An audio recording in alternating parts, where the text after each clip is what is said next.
representation matters. It's about how difficult it was to be Korean American in America.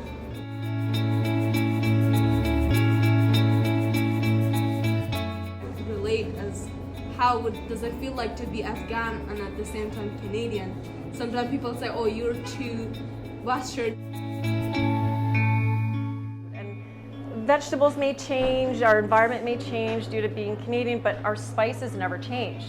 Roasting star anise and the smell of ginger and all these things really made me feel connected to who I was and understood, like where I understood my roots more.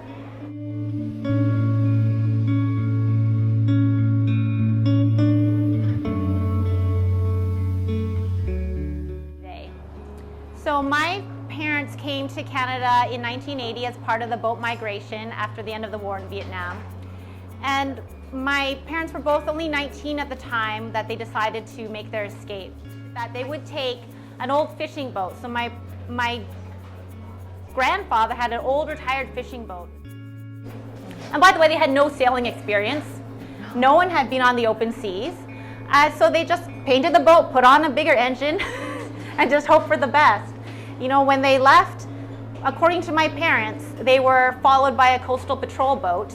But luckily for them, it stopped chasing them. They asked my parents how were they feeling in that time.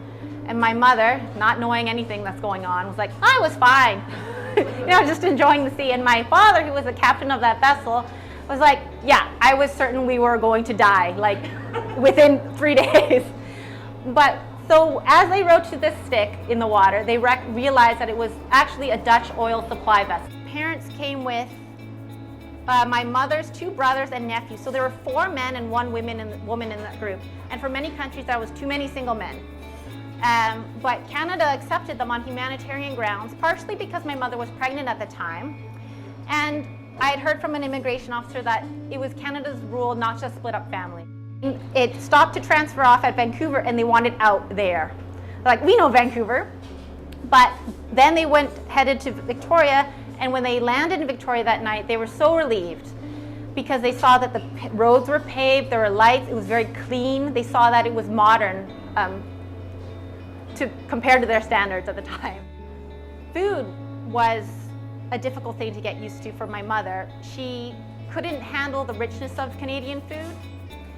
Because they were so used to eating just vegetables, rice, and a little bit of fish where they came from. My father, on the other hand, the first night and every night they were in that hotel, he went downstairs to the restaurant and got the captain's feast. But they came at a very lucky time because at that time there were no racist or discriminatory policies in Canada that were holding them back, and Canadians had a really humanitarian mindset at the time, which I think carries through today from that period. Those were the early days, and the struggles of fitting into a new culture can be awkward like that, but I also think that can be very funny. So that's what I focus on in my art. And so I brought with you today this painting of mine that represents one of these stories where, you know, Canadian and Vietnamese cultures clash in an awkward but funny way. So this is called Heart to Heart, and it's based on an event. My sister and I were having dinner with my parents, and as a family we're not very close in terms of we're not sharing things. We're very secretive. Everyone minds their own business. And out of nowhere he says, you know, it's okay to be gay. I was like, and me being very, you know, offensive and combative with my father, I was like, yeah, welcome to the 21st century, Dad. Yeah, and that was it. And so this is him trying to have a talk and me being like, please.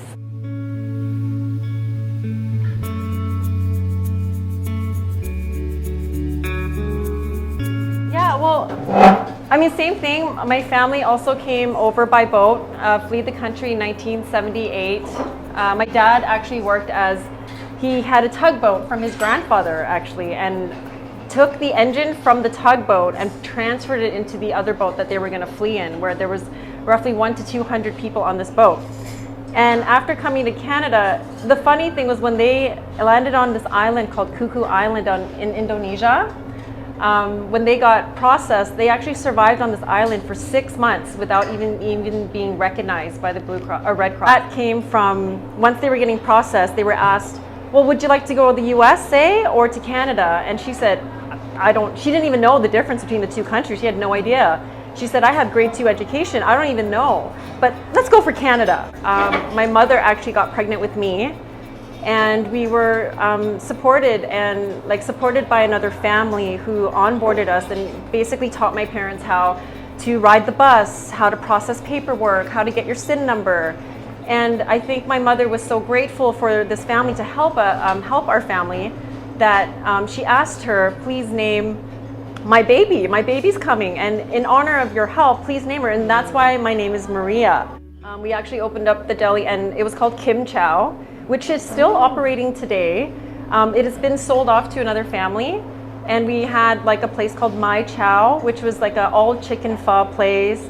We had a place called Bao Chow, which was also on Hastings and Slocan.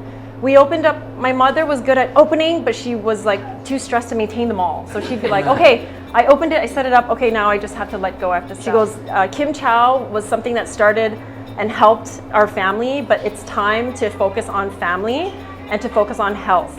And I just said, I really regretted at that time. I said, no, this is crazy. I can't. I've just kind of started. But at the same time, I realized that if I was not going to make this change and spend time with her, I don't know if I could live with that. So I did sell my business. We came here and opened up a vegetarian place. But we've always cooked meat. We've always cooked meat items. So we were like sitting here going, okay, how are we going to do this? Like, what is this going to look like? At the end of the day, I have all of our customers to thank, all of the people that supported us for all these years, because people who were plant-based would come in and talk to us about what items were vegan, what items were vegetarian, how did it all look. I went to culinary school to understand cooking food in terms of texture and technique, but not in the terms of health and how things broke down. And so I was inspired from opening up a vegetarian place on what else did it do to us? What can we do more? And so I went to holistic nutrition and I studied food, but just scientifically and how it breaks down in our body. And growing up in Strathcona wasn't easy. My own parents were like, well, you know, figure it out, like sink or swim. We're not here to teach you anything. Like, you're here to figure it out. Like, that's what I had to do. So it was always that measuring stick of like, oh, okay, like I'm not getting any guidance, but living here was different. Like, we had social care, we had counseling, we had all these things and all these tools, but it was never really opened as an opportunity to really take advantage of because of what I was taught in the household. And how important it is to remind each other how simple a meal can be, but also the intention behind that meal. And it means just taking the moment to talk about where it came from, how it was made, how long it took. All those things I realized made me feel so much more connected as just a human in general, and more so to my culture. Is that I traveled Vietnam, I backpacked, and my parents go back and they say, never forget where you came from, you always have to give back. My mother lives in the countryside in the Mekong Delta, so she just say, don't ever forget where you came from.